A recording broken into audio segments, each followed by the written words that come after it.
Bom, boa tarde a todos e todas. É um prazer encontrá-los aqui nessa tarde ensolarada de final de novembro desse ano de 2019, de que teremos muitas recordações, não sei se necessariamente boas, para receber hoje, no dia 25, o nosso querido André Kaisel, professor André Kaisel, cujo nome completo é André Kaisel Velasco Cruz, né, professor de Campinas, da Universidade de Campinas, que veio nos fazer uma conferência sobre esquerdas, marxismo e nacionalismo na América Latina, Peru e Brasil. É bom lembrar que o professor André Kaisel é professor doutor do Departamento de Ciência Política da Universidade Estadual de Campinas, como eu disse, possui graduação em Ciências Sociais pela USP, mestrado e doutorado em Ciência Política pela mesma universidade. Foi professor da Universidade Federal da Integração Latino-Americana em UNILA durante 4 anos, entre 2013 e 2017. E é um dos coordenadores do Laboratório do Pensamento Político e atualmente é diretor do Centro de Estudos Marxistas, CEMARX, da Unicamp, e pesquisador associado ao Centro de Estudos da Cultura Contemporânea, o nosso SEDEC também, né? Professor, seja bem-vindo e vamos à sua conferência. Obrigado. Bom, boa tarde a todas e todos que, como lembrou bem o Christian, estão enfrentando bravamente esta segunda ensolarada do final de um ano, onde talvez a única notícia boa para alguns tenha sido o final da Libertadores deste fim de semana. E para mim também as eleições argentinas, o resto eu dispenso menção.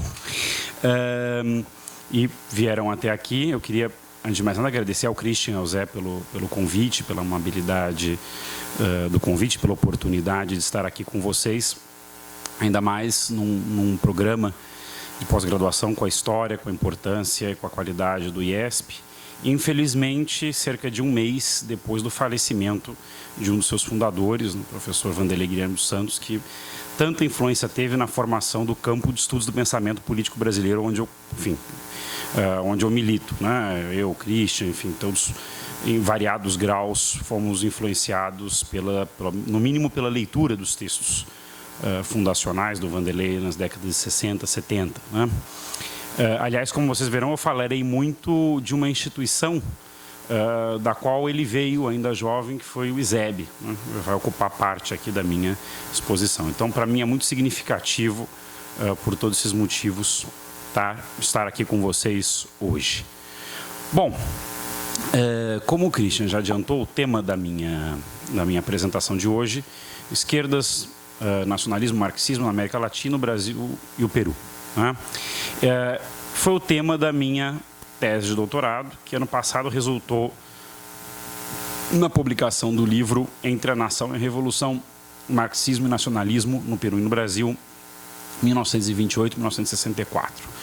O que eu vou apresentar aqui é uma síntese do livro, representada recentemente por um artigo que eu publiquei na revista Lua Nova, né?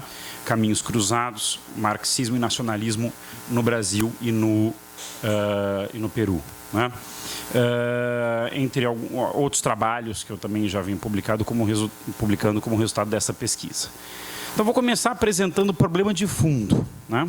Que não diz respeito apenas à América Latina, que é a relação complicada, difícil, tensa entre esta tradição intelectual, que leva o nome do seu principal fundador, o marxismo, né? Isso também chamado materialismo histórico, enfim, não vem aqui ao caso essas sutilezas de nomenclatura, e o problema da nação, ou a chamada questão nacional, né? Um teórico político escocês vinculado ao grupo da New Left Review, e que foi uma referência importante para mim nessa pesquisa, Tom Nairn, autor de um clássico ainda inédito em português, pelo menos no Brasil, sobre o tema do nacionalismo, né, The Breakup of Britain, que é um livro do final dos anos 70, ele diz no último capítulo do livro, chamado Janus Moderno, né, The Modern Janus, que é uma tentativa de esboçar uma espécie de teoria materialista da nação, ele diz o seguinte: o maior fracasso do marxismo até hoje foi a nação e o nacionalismo.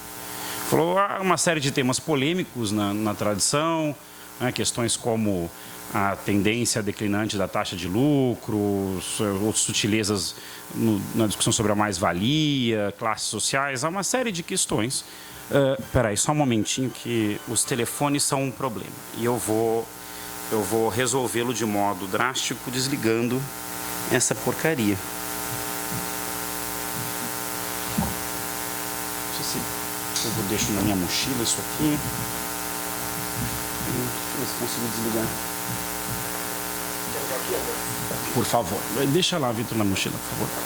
Bom, perdão pela pequena interrupção. Eu me esqueci daquele recado protocolar do cinema que também se aplica, evidentemente, aos seminários. Bom, então voltando. Ele dizia que era o grande fracasso teórico e político do marxismo. De certa maneira, se nós pegarmos o começo e o fim do período que Eric Hobsbawm, que aliás era um adversário teórico de Nairn nesse debate, né? Delimita como sendo o início e o fim do que ele chama de Era dos Extremos, né, o curto século XX, 1914 e 91, há sinais dessa dificuldade do marxismo. Em 1914, o início da Primeira Guerra Mundial, e é o momento em que a social-democracia alemã, a sua esquerda, digamos, é surpreendida pelo fato de que a maior parte da bancada, quase a totalidade da bancada do partido, vota em favor dos créditos de guerra ao governo alemão, e em 1991, o fim da União Soviética, em grande medida acelerado pelos movimentos separatistas e enfim, nacionalistas das suas repúblicas, né? Então, de fato, esse é um problema que não concerne apenas a América Latina, evidentemente, né? Ele concerne ao marxismo em geral. E eu acho que ele continua sendo, por razões que podemos discutir depois no debate, bastante atual. Mas, na América Latina, ele assume uma forma particular, porque não é que não houve esforços da parte do marxismo em pensar o problema da nação. Houve alguns bastante conhecidos até. O próprio termo questão nacional foi cunhado pela geração da chamada Segunda Internacional, no começo do século XX na Europa. E autores como Otto Bauer, por exemplo, austro-marxista, ou o próprio Joseph Stalin, goste-se ou não deste fato, tentaram se debruçar, entre outros Rosa Luxemburgo, enfim, vários dos principais marxistas, Lenin, tentaram se debruçar sobre o problema de diferentes maneiras. Mas o modo como se equacionou a questão nacional na Europa, e que em parte foi, digamos, traduzido para as lutas anticoloniais africanas e asiáticas, né, ao longo do século XX, e esse é um dos meus argumentos, difícil tradução para a América Latina, né? Porque nestes contextos, a questão nacional em geral é entendida como a reivindicação de autodeterminação ou de independência, né, de grupos culturais, etnolinguísticos, enfim, mais ou menos bem delimitados. Há problemas de como delimitá-los, não há consensos em geral a respeito de quão legítimas são essas reivindicações, mas é o modo como o problema da nação se coloca tradicionalmente, tanto na Europa centro-oriental, onde boa parte desses marxistas vivia no começo do século XX, e por isso que se dedicaram ao tema do nacionalismo, porque era um tema candente nos antigos impérios, austro-húngaro, russo, etc., como também depois nas lutas na Ásia e na África contra os grandes impérios coloniais europeus, né, francês e inglês em especial, né? Ainda que aí com diferenças, dada também a grande pluralidade cultural dessas regiões. Mas na América Latina, desde o começo do século XIX, como se sabe, a grande maioria dos países da região já era, pelo menos politicamente, independente, né? Porém, se formos olhar a história da esquerda latino-americana, pelo menos no período que vai da década de 20 à década de 60, que é o período que justamente eu me debruço na minha tese, né? E no qual se baseia a maior parte do meu argumento, você tem uma grande polarização entre, de um lado, as esquerdas que reivindicavam a vinculação à tradição marxista, em especial a tradição que emerge vitoriosa da Revolução de Outubro, e correntes ou tendências que, ainda que não, digamos, não restringam seu espaço ideológico ao âmbito da esquerda, têm uma inserção mais ambígua, ocupam uma parte desse espectro da esquerda e que se reivindicavam nacionalistas. Pronto, resolvi. Se reivindicavam nacionalistas, né? Anti-imperialistas e defensoras de reformas sociais, né? Democratizantes. Aqui, por democratizantes, eu entendo não necessariamente um regime de governo, mas sim, digamos, o conteúdo de classe dessas reformas, defesa de reformas que incorporassem os subalternos ao Estado, né? Estas vertentes que, durante esse longo período, disputaram com o marxismo o espaço, a lealdade das classes trabalhadoras na América Latina, foram, em geral, por grande parte da literatura durante muito tempo, chamadas de populistas. Eu sou um dos que não gosta muito desta terminologia, né? O Zé mesmo estava me lembrando de um texto recente que eu escrevi com o Jorge Chalub. Nós vamos publicar uma coletânea da ABCP, e que ele disse que era meio tucano, porque a gente hesitava um pouco em rejeitar o termo populismo, embora era muito claro que isso nós estávamos fazendo. Uma longa revisão sobre a literatura internacional sobre populismo para dizer que o conceito não serve para nada. Mais ou menos isso que, de fato, nós fazemos ali, né? E essa minha pesquisa de doutorado, de alguma maneira, me serviu para consolidar esta posição. Não é que ele é sempre, digamos, inútil, mas, no mais das vezes, eu acho, sobretudo para a América Latina, contraproducente, né, por razões que nós podemos discutir ao longo do debate, né? Eu preferi chamar estas vertentes de nacionalismos populares, justamente por ser um termo mais fiel àquilo que, programaticamente, os líderes, partidos, intelectuais e militantes dessas agrupações, ou desse campo ideológico, defenderam, né? É basicamente a combinação de defesa da soberania nacional, no plano econômico, nacionalismo econômico, anti-imperialismo, e reformas sociais de conteúdo de caráter popular ou democrático, né? O que os diferenciava do marxismo eram, bom, duas coisas principalmente. Uma, a defesa de que a base das transformações sociais deveria ser policlassista, né? Ou seja, combinar, ainda que apoiando-se fortemente nas classes trabalhadoras, combinar elementos de outras classes sociais. E, por outro lado, a rejeição não só ao marxismo como a única referência teórica, embora, em muitos casos, bebessem em alguma medida do marxismo, né, um certo ecletismo teórico, mas também a recusa à direção internacional representada pela União Soviética, né? Então, essas diferenças levaram, em diferentes países da América Latina, a enfrentamentos bastante duros, né, entre os partidos comunistas, que nesse período exercem um certo monopólio, relativo monopólio, sobre a esquerda marxista, na maioria dos países da região, e as correntes nacionalistas populares, né? Por que o período entre os anos 20 e os anos 60?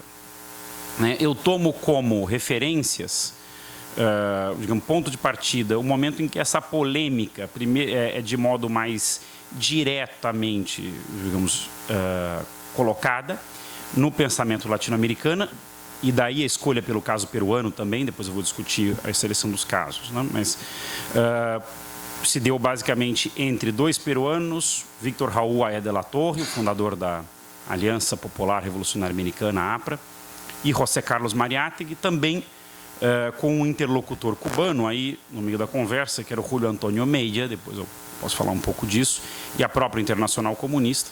Então, essa polêmica no final dos anos 20 sobre a Revolução Latino-Americana é um pouco ponto de partida dessa bifurcação, e eu tomo como ponto de chegada o golpe de 64 no Brasil. Mas, em termos mais gerais, para a América Latina, eu tenho a impressão que o ponto de virada é a Revolução Cubana. Aliás, acabaram de me lembrar que hoje faz exatamente 3 anos que morreu o líder histórico da Revolução Cubana, Fidel Castro, né? E Fidel Castro, né, era um líder cujos traços né, ideológicos no começo da Revolução lembram muito isso que eu estou chamando de uma revolução, de uma tradição nacionalista popular. Ele não era vinculado, aliás, ao Partido Comunista Cubano de então, que foi contrário à Revolução. Só que por uma série de razões que eu não tenho condições de me deter aqui, e nem sou especialista no assunto, a Revolução Cubana conseguiu promover uma síntese entre a tradição socialista e essa tradição do nacionalismo popular. Isso muda bastante o panorama das esquerdas latino-americanas, né? Então, se eu fosse escolher um parâmetro mais geral para a região, seria o momento entre o final dos anos 20 e o final da virada dos 50 para os 60. Mas como eu estava trabalhando com o Peru e com o Brasil, eu escolhi as balizas de 1928, 64. Né? E eu trabalhei os dois países em dois períodos um pouco distintos. E por quê? Porque foram os dois momentos em que, nesses contextos nacionais específicos, essa polêmica entre marxismo e nacionalismo ganhou centralidade. No caso do Peru, na virada dos 20 para os 30, e no caso do Brasil, ao longo da década de 50, no período que vai desembocar em 64. E o meu interesse, e aqui eu entro nos problemas da teoria do populismo, ou as teorias, abordagens do populismo, era justamente em questionar um diagnóstico que por muito tempo foi predominante nos meios intelectuais de esquerda no Brasil sobre 64, embora meu tema não fosse, evidentemente, o golpe, né, as suas razões, mas um diagnóstico que surgiu após 64, de que a aproximação que o PCB realizou a partir da segunda metade dos anos 50 em relação à tradição trabalhista e varguista seria uma das responsáveis por aquela derrota em 64. Isso está expresso num livro muito conhecido de 1968, assinado por Otávio Ianni, chamado Colapso do Populismo, em que ele diz, mais para o final do livro, né, o PCB sempre viveu, a esquerda brasileira, ele está falando do PCB, mas se refere à esquerda em geral, né, foi sempre tensionada entre dois fascínios, o fascínio da realidade, que era o populismo, e o fascínio do marxismo-leninismo, e entre um e outro prevaleceu o primeiro. Ela capitulou ao fascínio da realidade, né, aceitando a aliança com o populismo. 10 anos depois, 10, 11 anos depois, num artigo em 3 partes, na Revista de Cultura e Política, depois Revista de Cultura Contemporânea do SEDEC, Francisco Verfort, chamado Democracia e Movimento Operário, diz coisa parecida. No começo do texto, inclusive, colocando como um dos principais traços do período, justamente, seria uma espécie, não é bem a palavra que ele usa, mas de capitulação ideológica da esquerda, em especial do PC, ao populismo, ao nacionalismo do ISEB, à estrutura sindical herdada do Estado Novo, justamente, segundo ele, no momento em que as condições para esta aliança estariam sendo minadas pela realidade do país. E o desafio era entender o porquê, né, que o PC aceitou essa aliança, né? Então, e ambos falavam em termos justamente de uma capitulação ou de uma sujeição da esquerda daquele momento ao chamado populismo, né? E eu considerava, e continuo considerando esse um diagnóstico ainda que compreensível nos seus termos de época, pós-64, em que os ajustes de contas abundaram, como abundam hoje, depois de 2016 ainda, né? É compreensível, acho compreensíveis essas leituras, mas eu acho que elas são equivocadas. E eu procurei mostrar, por meio da comparação com o Peru, que esta não foi a grande fraqueza do PC, mas sim a sua força naquele momento. A fraqueza pode ser buscada em outros lugares, mas não aí, né? Justamente me interessava contrastar um país no qual estas forças, o nacionalismo popular e a esquerda marxista, nascem antagônicas e até violentamente antagônicas, no caso do Brasil, e convergem para um contexto onde, de certa maneira, ocorre o contrário, uma bifurcação a partir de uma origem comum, no caso do Peru, a esquerda socialista e a nacionalista rompem, se bifurcam, né? Então, nesse sentido, o Peru era estratégico para mim e era estratégico também porque, como eu disse, e há uma bibliografia latino-americana, sobretudo argentina, que sustenta isso, autores como os gramscianos argentinos José Aricó, Juan Carlos Portantiero, entre outros, que sustentam que justamente essa disjuntiva socialismo e nacionalismo, digamos, se delineia de maneira mais clara na polêmica ideológica, na ruptura entre Mariátegui e Aya de la Torre. Então, já trabalhava com o Peru e o Brasil no meu mestrado, em que eu havia comparado as obras de Caio Prado Júnior e José Carlos Mariátegui em torno da questão nacional, e eu, de alguma maneira, aprofundei essa pesquisa numa outra direção no doutorado. Então, eu queria mostrar justamente isso, esse contraste, para justamente assinalar como o que aconteceu no Brasil não só não era nada óbvio, como era muito difícil. E não se deveria buscar explicações no âmbito puramente interno da formação da esquerda brasileira, como alguns fizeram. Estou pensando notadamente no caso do Leôncio Martins Rodrigues, naquele clássico texto dele sobre o PCB, os dirigentes da organização, que é um trabalho sociologicamente muito consistente, muito sólido, mas em que ele procura atribuir as inclinações nacionalistas do nosso partido à grande presença de militares, não só grande presença pequeno-burguesa, mas a de militares nas suas fileiras e, em especial, na sua direção. É verdade, a presença pequeno-burguesa não é nenhuma excepcionalidade brasileira. O Partido Bolchevique, sua liderança também era uma liderança de classe média, para começo de conversa. Agora, a presença militar, de fato, é uma singularidade brasileira. Vamos dizer que nenhum partido comunista do mundo pode se vangloriar de ter sido liderado por um capitão do exército, se é que isso é motivo para elogio, mas é um fato que nos distingue na América Latina, em parte no mundo, mas isso não é suficiente para explicar porque o PC só vai, de fato, convergir, nisso o Verfort tem razão, com o nacionalismo de matriz getulista, e eusebbiano, na segunda metade dos 50, depois do suicídio de Vargas, depois do 20º Congresso e, em especial, depois da Declaração de Março de 1958. Então, é algo relativamente tardio.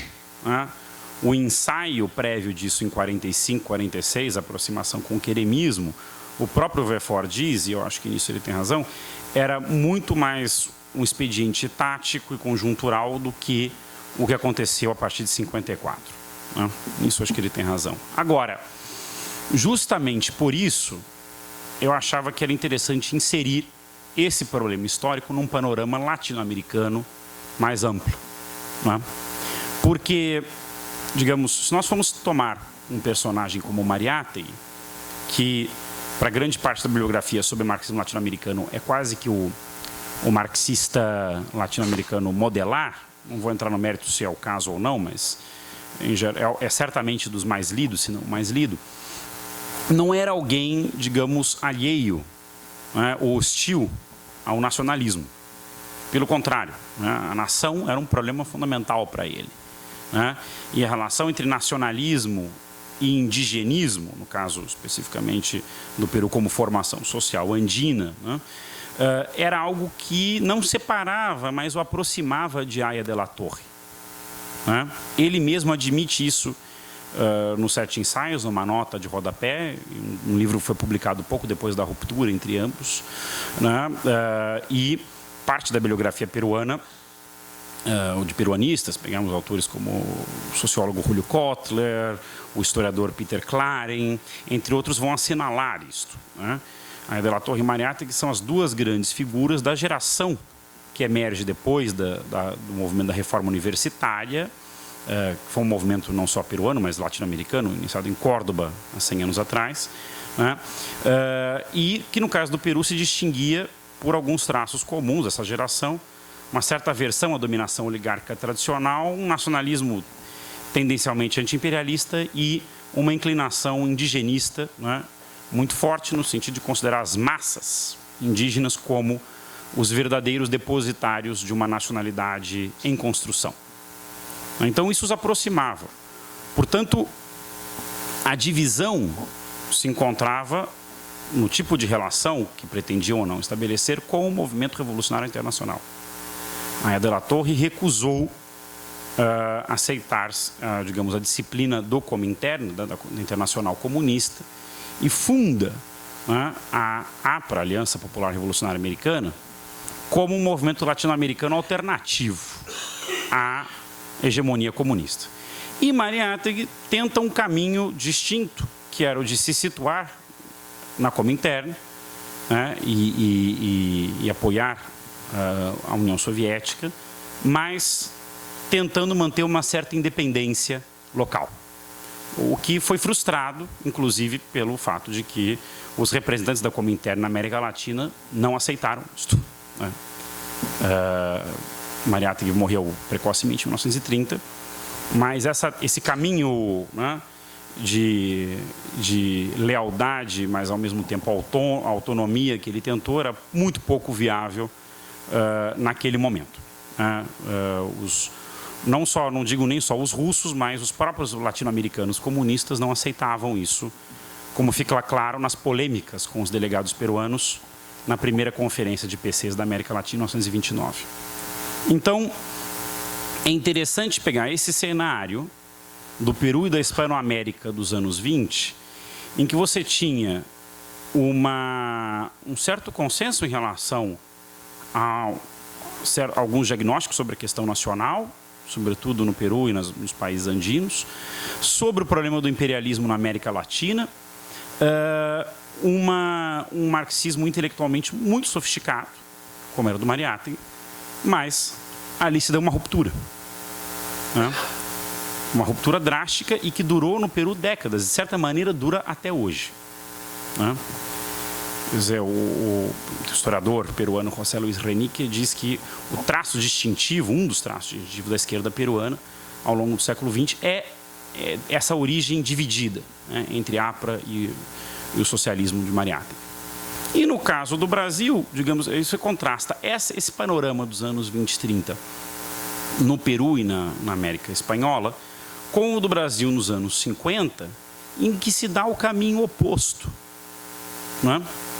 Sendo que o nacionalismo popular aqui não tinha uma origem de esquerda. Ele, de certa maneira, faz o caminho contrário. Tem uma origem num Estado Novo, num regime que tinha um perfil político mais conservador e bastante autoritário, mas que durante a democracia de 45, né, essa corrente que nasce da relação de Vargas com os trabalhadores ganha cada vez mais nitidez ideológica, e uma nitidez ideológica tendencialmente reformista, mais à esquerda com o tempo. Isso tem toda uma literatura que o mostra, os trabalhos da Ângela Castro Gomes, da Lucília Almeida Neves Delgado, sobre trabalhismo, entre outros, mostram isso. Jorge Ferreira, não vou entrar aqui no detalhe disso.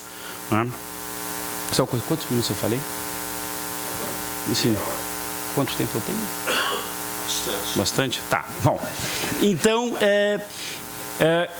o nacionalismo popular no Brasil fez esse caminho que, se contrastarmos de novo com o Peru, é o contrário que a APRA faz. Né? A Aya de la Torre começa à esquerda, até muito à esquerda, e, sobretudo, no pós-Segunda Guerra, tende mais à direita. Né? Só que, no caso do Brasil, essa origem do trabalhismo fazia com que comunistas e trabalhistas se percebessem como adversários. Como adversários até ferrenhos em determinados momentos. Mas, na política, digamos, cotidiana, tanto no movimento sindical como depois nas lutas, como, por exemplo, em torno da criação da Petrobras, começa uma aproximação. E no plano ideológico, você pode dizer que é um movimento análogo. Né? Aqui também há outra diferença, obviamente, entre o Brasil e o Peru. Não é por acaso que eu escolhi também esses casos, porque eles são casos muito distintos e isso facilita o contraste. Né? No caso do Peru, havia uma certa fusão entre o líder de massas da APRA, que era o Aya de la Torre, e o ideólogo. Ele era um ideólogo. No caso do Brasil, não. Né? Nem Vargas, nem Jango, nem mesmo Brizola eram propriamente ideólogos em sentido estrito. Né? Esse lugar no nacionalismo brasileiro foi ocupado pelo ISEB, em grande medida, que eu mencionei logo de saída, o Instituto Superior de Estudos Brasileiros, em especial na sua fase mais tardia, depois da famosa polêmica Jaguaribe Guerreiro Ramos, que é uma polêmica muito engraçada, onde os dois lados da polêmica saem do centro, né? Eles brigam um contra o outro e os dois acabam saindo. Mas a partir desse momento o ISEB faz uma guinada, um nacionalismo cada vez mais à esquerda e mais militante, né? Aliás, é a fase mais criticada, a fase final do ISEB é a fase mais criticada do Instituto, né? E é o momento em que essa convergência se dá, porque até então havia muita desconfiança recíproca. Se você pega os primeiros números da revista Caderno de Nosso Tempo, tem um texto chamado 3 Etapas do Comunismo Brasileiro, foi escrito provavelmente pelo Jaguaribe, embora não seja assinado, em que ele diz o seguinte: fora a obra do senhor Caio Prado Júnior, não há nenhum trabalho digno de nota do PC. Em termos de contribuição teórica para pensar o Brasil, eles só imitam os relatórios monótonos da União Soviética e, no fundo, são tão antinacionalistas quanto os muralistas da UDN, né? É o diagnóstico que o Jaguaribe faz em 53, 54, sobre o que era o PC na política brasileira.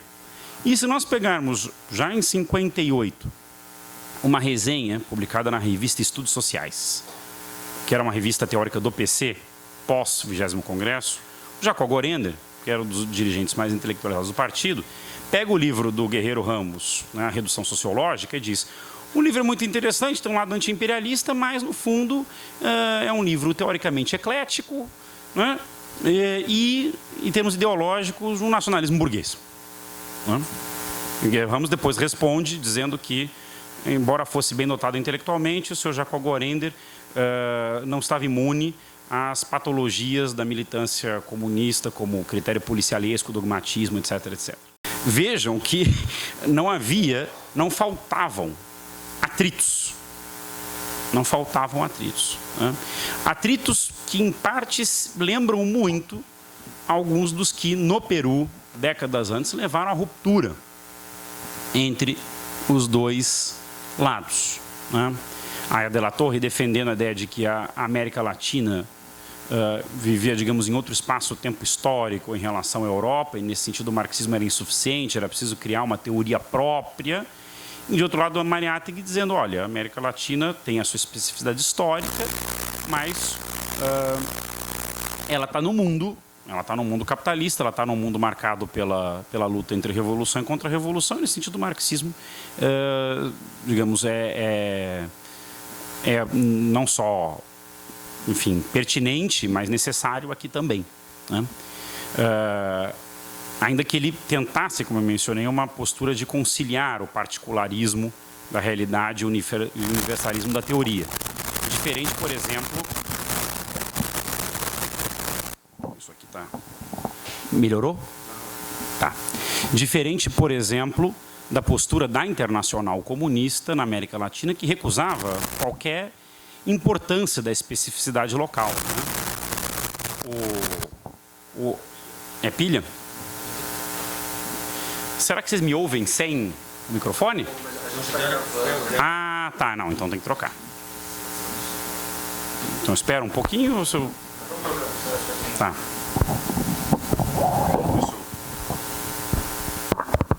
Olha um pouco. Deixa eu ver. Está funcionando. Perfeito. Obrigado.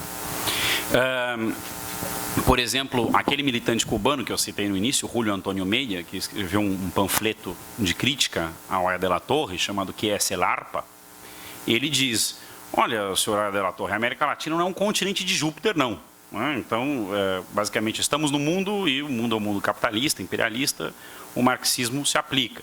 A Internacional Comunista ia até mais longe, né? O Vittorio Codovilla, um dirigente ítalo-argentino, quando recebe o livro dos 7 ensaios presenteado pelos delegados peruanos, os 7 ensaios do Mariátegui, diz: olha, em realidade peruana isso não existe, viu? Isso não interessa.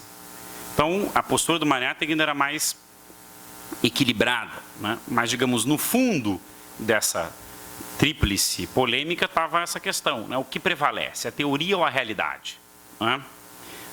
Isso, de alguma maneira, está no fundo, seja da crítica do Jaguaribe à política do PC no segundo governo Vargas, seja na controvérsia um tanto lateral entre o Gorender e o Guerreiro Ramos em torno da redução sociológica, né? Então, muitas das tensões de fundo que em outros contextos latino-americanos levaram à ruptura, aqui no Brasil estavam presentes, para não falar nas origens hostis entre o prestismo, né, a tradição comunista brasileira, e o varguismo. Então, não foi um caminho óbvio, foi um caminho tardio. E o que o explica, afinal? O que explica essa convergência? É um pouco aí, as hipóteses que eu trabalhei são de que, um lado, você tem uma mudança no movimento comunista internacional, que é muito importante, que passa tanto pelo fim da Internacional Comunista em 43, durante a guerra, como, sobretudo, pós-20º Congresso, e a política de coexistência pacífica de Khrushchev, etc. e tal, a ideia de que se poderiam surgir linhas nacionais para o comunismo, que é algo até que Guerreiro Ramos, a qual Guerreiro Ramos faz referência no seu livro Problema Nacional do Brasil, quando ele diz que o Partido Comunista não era mais um problema para o nacionalismo brasileiro em grande medida. Mas havia também fatores internos, sobretudo o papel polarizador do nacionalismo naquela conjuntura no Brasil. Ou seja, a relação entre nacionalismo e desenvolvimento, ela era uma relação ambígua. Por um lado, havia o nacionalismo, em parte, cumpria o papel de defender uma união das diferentes classes sociais em nome do desenvolvimento, mas, por outro lado, ele também servia de catalisador das demandas dos grupos subalternos por reformas sociais. Movimento trabalhista, movimento operário e também, mais tardiamente, o próprio movimento dos trabalhadores rurais, etc. Então, como linguagem política, o nacionalismo não tinha apenas aquele sentido, aspas, burguês, que, por exemplo, os críticos do ISEB pós-64, como a Maria Silvia Caio Franco, o próprio Caio Navarro Toledo, entre outros, sublinhavam. Ele também tinha um sentido de promover uma radicalização das lutas sociais que vão desaguar no movimento das reformas de base, que dividiu a sociedade brasileira. Então, havia mais de um nacionalismo, né? E mais de um nacional desenvolvimentismo, se quer. O nacionalismo popular era uma alternativa nessa conjuntura. Então, essa combinação de uma mudança do lugar do movimento comunista internacional com as contradições próprias às expressões do nacionalismo no panorama ideológico brasileiro, numa situação de radicalização, apresentaram para o Partido Comunista, que, lembremos, era um partido que não tinha registro legal desde 1947, né, um espaço que, de outro modo, ele dificilmente teria para se enraizar na cultura política brasileira. E, como lembra Gildo Marçal Brandão, no seu livro As Duas Almas do Partido Comunista, na Esquerda Positiva, As Duas Almas do Partido Comunista, fornecer para o movimento nacionalista ferramentas ideológicas, né, que serviram para moldar um pouco o diagnóstico que subsidiava a necessidade de reformas de base, né? O marxismo-leninismo do PCB, por mais criticável que ele possa ser do ponto de vista de hoje, com categorias como feudalismo, capitalismo, Revolução Nacional Democrática, ou Revolução Democrático-Burguesa, forneceu uma linguagem política para o conjunto da esquerda nacionalista. Você encontra termos próximos a esses, um pouco misturados com a linguagem exibiana, existencialista, etc. Por exemplo, no discurso de posse de Miguel Arraes no governo de Pernambuco em 63, na própria mensagem presidencial de Jango ao Congresso em março de 64. Né? Por isso que eu digo que esta aliança que se promoveu na virada dos 50 para os 60 não foi, digamos, ao contrário do que Iane e Vefor propuseram, a grande fraqueza do partido, mas a expressão da sua relativa força, apesar das condições difíceis em que ele, naquele momento, atuava. Né? Ou seja, a derrota de 64 pode se explicar por muitas razões, isso até hoje gera controvérsias, eu não quis entrar nelas na pesquisa, mas esta, para mim, não é uma delas, porque, inclusive, se formos tomar a única revolução socialista bem-sucedida até hoje, duradoura na América Latina, e aqui não me importa muito o que se pense de Cuba hoje, né? o fato de que o regime se mantenha nas condições difíceis que se mantém, né, com ou sem maiores doses de repressão, os Estados Unidos ao lado, é um feito, né, é um feito. O fato de que a única revolução socialista, bem sucedida na América Latina, tenha sido feita por nacionalistas, né, é sintomático de que este não era, provavelmente, o maior dos problemas no Brasil às vésperas de 1964. Né? Uma ilusão ideológica, pequeno-burguesa, como o pessoal da escola sociológica paulista, com ênfases e doses diferentes aí de crítica, vão defender no período seguinte. Né? Uma explicação que se tornará dominante, sobretudo na transição democrática dos anos 80, e que, de alguma maneira, plasmou digamos, o universo ideológico do petismo, né, como cultura política. Isso é algo que eu discuto um pouco na conclusão do livro. Né? Mas a grande ironia do destino é que, quando o PT chega finalmente ao governo, o que exatamente ele faz? Né? Lembra uma versão um pouco diluída de parte daqueles ideais dos anos 50, né, 60. E quem diz isso não sou eu, é uma figura insuspeita, é o André Singer. Né? Ainda que um pouco inconformado, né, com esse fato.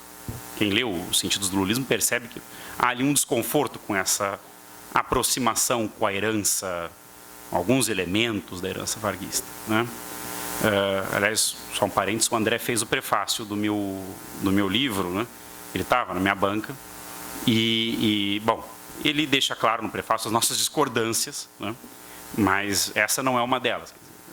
Houve, sem a devida revisão teórica, né, uma aproximação do Partido dos Trabalhadores em relação a coisas que antes eram vistas como, né, condenáveis no período anterior. Então, eu queria, já falei muito, queria já ir concluindo, né, eu tenho a impressão que o problema da relação entre esquerda e nação, sobretudo marxismo e nação e nacionalismo, segue sendo um problema de certa atualidade política na América Latina, né? Mesmo no momento onde temos uma ofensiva conservadora tão grande, e talvez por conta dela mesma, né? Digamos, por um lado, a América Latina é uma região do mundo onde o embate ideológico esquerda e direita talvez tenha maior centralidade até hoje, mais do que em outras regiões do mundo, possivelmente até mais do que na Europa, por exemplo, né? E onde a questão nacional, entendida em termos de inclusão dos de baixo, por um lado, e afirmação da autonomia econômica, por outro, segue sendo um eixo que divide politicamente o espectro com variações de vários países. Se olharmos as últimas eleições argentinas, se olharmos a atual crise política boliviana, né, entre outros casos, nós vamos ver variações disto. Então, nesse sentido, voltar àquele passado, da primeira metade do século passado, né, nesses dois países, foi uma maneira, da minha parte, de tentar jogar luz sobre uma questão, e que eu acho que o marxismo até hoje, por razões que nós podemos debater, segue tendo muita dificuldade de lidar, que é com isso que o Tom Nair, para terminar citando quem eu citei de saída, né, chamava de o Janus moderno, né, esse ser bifronte, que é de esquerda, mas também é de direita, que pode dar em castrismo, pode dar em fascismo, que é tão difícil de colocar em caixinhas, que é o nacionalismo. Né? O nosso atual governo, por exemplo, se reivindica nacionalista, embora suas políticas em geral sejam exatamente o contrário disto, né? Mas com isso ele consegue organizar uma parte da população, então, de um certo ideal do que é ser brasileiro. O que a esquerda brasileira hoje consegue apresentar como alternativa a esta imagem de Brasil? Né? Eu acho que ela, em outros momentos, já foi mais capaz de apresentar uma imagem de Brasil que organizou grande parte da sociedade brasileira, e as suas dificuldades de fazê-lo hoje remetem, de alguma maneira, a este divórcio entre nacionalismo e esquerdas que, digamos, se cristaliza no pós-64. Muito obrigado.